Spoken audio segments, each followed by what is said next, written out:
కట్టేది ఆయనే దేవుని రాజ్యాన్ని. మనం కట్టలేం. మనం ఓన్లీ ఆయన జత పనివారం. ఆయనతో కలిసి తిరుగుతాం. వ్యూహం ఆయనది, ఆలోచన ఆయనది. మనం కేవలం సైనికులం. ఆయనతో కలిసి పని చేయటానికి కొంతమందికి కొన్ని తలాంతుల ద్వారా దేవుడు తన రాజ్య విస్తరణను గురించి వాడుకోవటమే.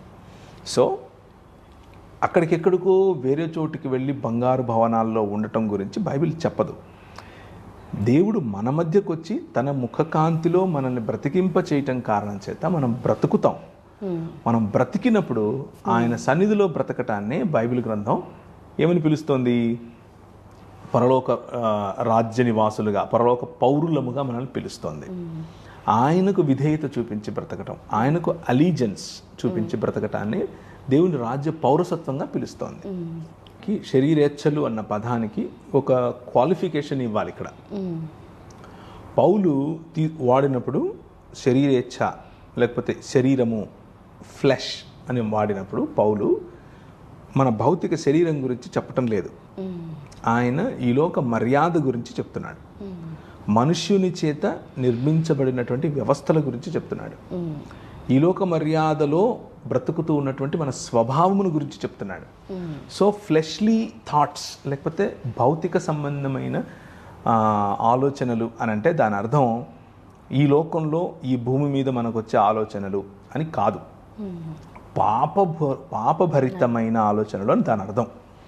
లేకపోతే త్రోసివేయబడినటువంటి అంధకార సంబంధమైనటువంటి దురాత్మ సమూహముల యొక్క ఆలోచనలకు తలొగ్గటం అని దాని అర్థం. నాకు అలా అర్థమవుతోంది.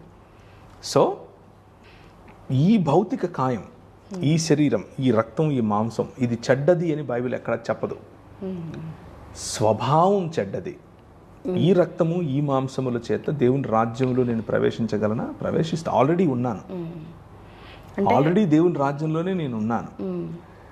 కానీ రక్తమాంసములు స్వతంత్రించుకోవు అని అంటే మనుష్యుని యొక్క స్వభావము, దేవుణ్ణి తిరస్కరించే మనుష్యుని స్వభావము కలిగిన వారు ఈ రాజ్య మనుగడలో బ్రతకలేరు అని దాని అర్థం.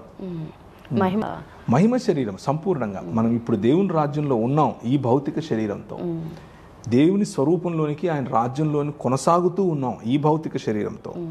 ఒకానొక రోజు పునరుత్థానం చెందుతాం. పునరుత్థానం చెందినప్పుడు మనం ఆత్మలం కాము.